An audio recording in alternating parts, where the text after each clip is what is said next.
El peor enemigo o el peor pecado de los pecados capitales es el pecado de la soberbia.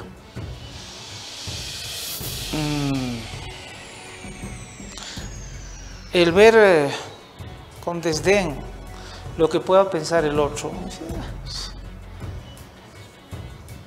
Yo tengo casi 40 años haciendo periodismo, corretear con cables y poner trípodes y demás. Y he visto pasar tantos poderosos, pero tantos poderosos,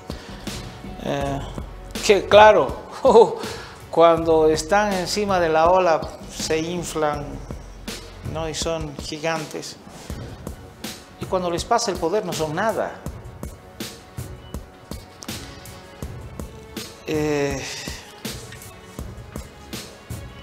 El vanagloriarse de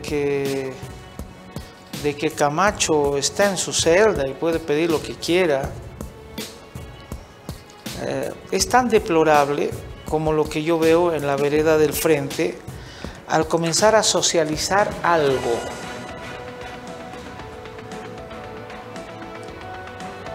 Primero conquisten el poder, señores del Comité Cívico. Generen una figura nacional.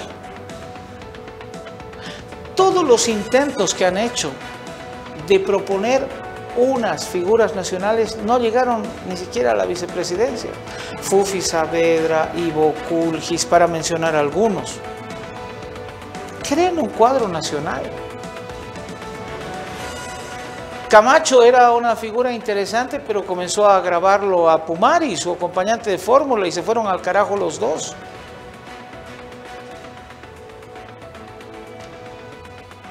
El conquistar el poder no es simplemente agarrar y decir, no, nosotros somos pues un modelo increíble, productivazo. No. No puedes entender esa productividad cruceña sin el mercado natural que significa el resto del país. ¿Quiénes les compran sus pollos? ¿Quiénes les compran su aceite? ¿Quiénes compran su papel higiénico? ¿Quiénes les compran todo? Es este lado. ¿O estarían dispuestos a cruzar la frontera y competir con los brasileños en Rondônia, en Mato Grosso do Sul, con empresas gigantes, no? No creo. Nomás los Colla-Opa somos el mercado natural de esa productividad cruceña. Gustavo Torrico sí tiene puntos que hay que rescatarlos. Una cosa linda es ser productivo cuando tengo subvencionado una buena cantidad de los ítems de mi producción. Yo no le voy a desmerecer a Santa Cruz que ante el abandono estatal haya creado su propia empresa de energía eléctrica y tenga una energía cara, pero creada por ellos. Uno de los mejores sistemas de cable que fue creado allí en Santa Cruz de la Sierra. Su propia empresa de agua. ¿Por qué? Porque el Estado los abandonó. Era muy lejos el Oriente para pensar en el Estado en la década de los 60 o de los 70. Es recién Hugo Banzer Suárez quien mira el algodón, la producción en Santa Cruz y comienza a crear alternativas. Mientras tanto no, Santa Cruz era un villorio al abandono del Estado. ¿Y qué hicieron los cruceños? Es inventar su desarrollo. Y eso no fue por la subvención, don Gustavo Torrico, de la gasolina o de las semillas o del diésel. Eso fue porque hubieron familias de verdad que apostaron por el oriente boliviano. Una de esas familias fue la de su ministra de la presidencia. La familia Prada, doña Yolanda Prada de Banzer, fue quien jaló mucha inversión para Santa Cruz de la Sierra cuando su marido era dictador. Hay familias como esa, la familia de don Noel Kempf Mercado, que visualizó la biodiversidad de Santa Cruz. Y muchas familias del occidente que ante la imposibilidad, ante la asfixia política de La Paz, de Cochabamba, se fueron al oriente y crearon tremendos emprendimientos. No hay un solo directorio de banco, de empresa automotriz que no tenga su central en Santa Cruz. La industria cultural, los medios de comunicación, las redes más grandes. Unitel, la red 1 de Bolivia, ¿dónde están sus directorios? En La Paz. No, están en Santa Cruz. Los grandes negocios, la nueva Santa Cruz, ¿dónde se creó? En Santa Cruz. Los directorios de bancos, ¿dónde funcionan? En Santa Cruz. Las petroleras, ¿dónde funcionan? En Santa Cruz. Ni siquiera en Tarija, que era el lugar natural por la cercanía, o el Chaco. Es Santa Cruz. Las grandes inversiones hoteleras, en moles, en restaurantes y demás, son iniciativas que no dependen del diésel, don Gustavo Torrico. Son gente privada que puso sus quintos para hacer las cosas. Y le tengo una muy mala noticia, don Gustavo. Una buena cantidad de los solleros que tienen miles de hectáreas en Santa Cruz son brasileños y argentinos, que vieron en Santa Cruz una tierra de oportunidades. Entonces, mirar con desdén Santa Cruz es no entender cómo viene la historia. Y eso es un peligro, ¿eh? Despreciar ese esfuerzo de 3 generaciones para construir país es una aberración y es un peligro, por si acaso, para la unidad nacional. Usted se preguntaba, ¿qué va a ser el modelo productivo sin... ¿Y qué vamos a hacer nosotros sin granos? ¿Qué vamos a hacer sin pollo? ¿Qué vamos a hacer sin carne? ¿Qué vamos a hacer sin huevo? ¿Qué vamos a hacer? ¿Volver al chuño, que es más caro que la papa? ¿Qué vamos a hacer, don Gustavo? ¿La vamos a importar del Perú, como la fruta y la cebolla que importamos desde el Perú? Entonces creo que es tiempo de darle una mirada nacional y una mirada global. Ahora, consejo para gente que quiere meterse a las grandes ligas, a hacer política: inventen una visión de país. No es difícil inventar una visión de país. Les mostraba una encuesta hace pocos instantes donde con meridiana claridad la gente les está diciendo qué tipo de país queremos. Yo quiero un país donde mi hija no busque una esperanza en un aeropuerto, donde mi nieto tenga un buen sistema universitario, donde tenga un buen colegio. Y no me importa que sea privado, de convenio o fiscal, pero que tenga un buen colegio, como el modelo de Noruega, donde los colegios fiscales son tan buenos que nadie mete un colegio privado a sus hijos, porque tienen un nivelazo. Donde el título académico universitario de las empresas, de las universidades públicas, es de tal prestigio que ese profesional, como sucede en la India, va a conseguir trabajo en cualquier parte del planeta. Donde el narcotraficante sea sancionado, donde el juez corrupto o el fiscal corrupto se lo encarcele, donde el político corrupto también, donde un ministro de Estado tenga el privilegio de ser ministro y no aproveche para convertirse en un agente inmobiliario y robar la plata que puede ganar hasta en las hojas que utiliza en su despacho para hacer un informe.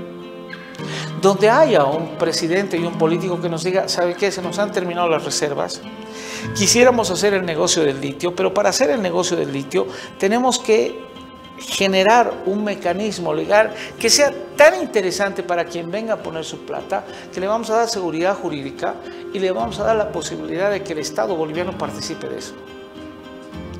Donde haya un presidente que te diga: ¿sabes qué? De las empresas estita de transporte, de esto, ninguna funciona, y entonces vamos a hacer alianzas estratégicas con capitales privados para que esas empresas puedan volverse productivas al servicio del pueblo boliviano.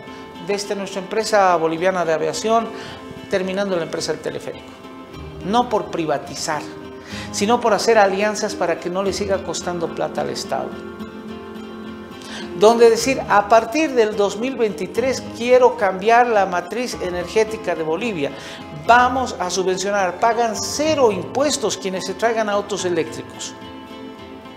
Las empresas automotrices, en lugar de pagar impuestos por la importación de vehículos como artículo suntuario, quienes traigan vehículos de energía eléctrica no van a pagar un solo peso de impuestos.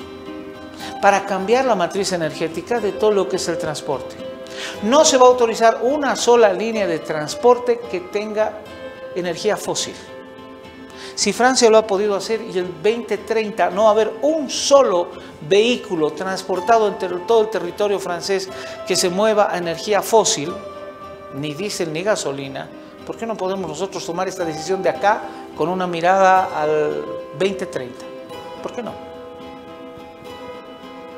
Donde el Estado no tenga el control a través de la propaganda de que hablen bien de mí los medios de comunicación. Donde la propaganda estatal sea una obligación de los medios de comunicación difundirlo de manera gratuita, pero no sea una propaganda para hablar lo bueno que es el presidente, sino para hacer campañas de educación sobre urbanidad, valores, respeto hacia la vida, respeto a la biodiversidad, reciclado de basura, las cosas, vacunación temprana, formas de nutrición y demás, donde realmente mejoremos una sociedad, no donde enaltezcamos una figura de un político que está de paso. Un país donde pues los jerarcas no tengan que viajar en aviones privados, no tengan el derecho de utilizar helicópteros, donde tengan que viajar en líneas aéreas comerciales, en acentos comerciales, como todos los mortales, donde un presidente o un ministro no tenga 5 vagonetas de escolta, donde vaya él con la escolta necesaria para garantizar su seguridad y punto. Una buena parte de los líderes europeos que manejan presupuestos bastante más groseros que el de nuestra economía viajan en el metro público, sin seguridades. Donde el culto hacia el poder se termine. Donde porque sea aniversario de una institución como la policía no te puedan cerrar una ciudad anegándote toda la zona sur.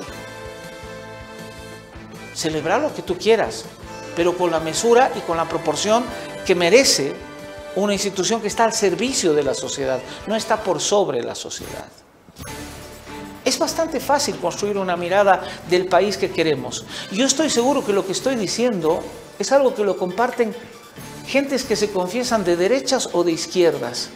Quieren un país viable, un país que respete el medio ambiente, un país que tome acciones concretas para evitar el descongelamiento de nuestras cordilleras, un país que apueste en el turismo, que apueste en mejores condiciones de vida para toda la gente. De cajón, hay economías que han reducido la cantidad de parlamentarios para evitar el gasto del Estado. Donde no tengas 600.000 empleados públicos, tengas los empleados públicos que necesitas. Donde la gente pueda hacer sus trámites por este medio.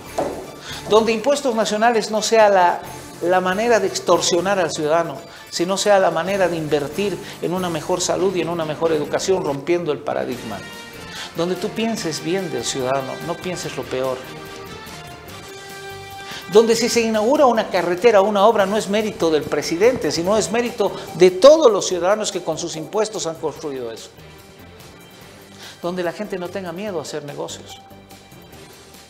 Donde la seguridad jurídica parta que si en una empresa tienes un bellaco que te robó, el rato que tú quieras enjuiciarlo, él no te rebote con un juicio laboral y vos tengas que estar jodido. Ese es el país que queremos. No un país de mentira, un país donde le digas a la gente, no, somos increíbles, somos un mendigo sentado en una silla de oro. Mentira, eso se terminó.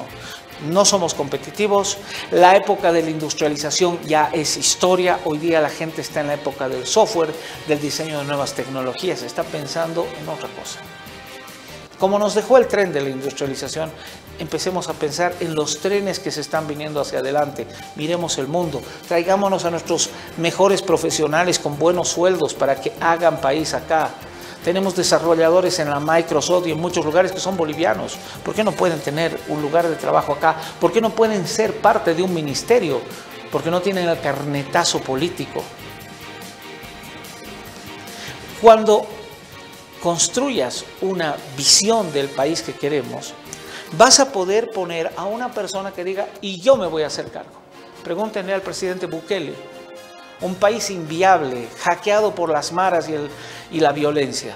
No hay un homicidio en 3 meses.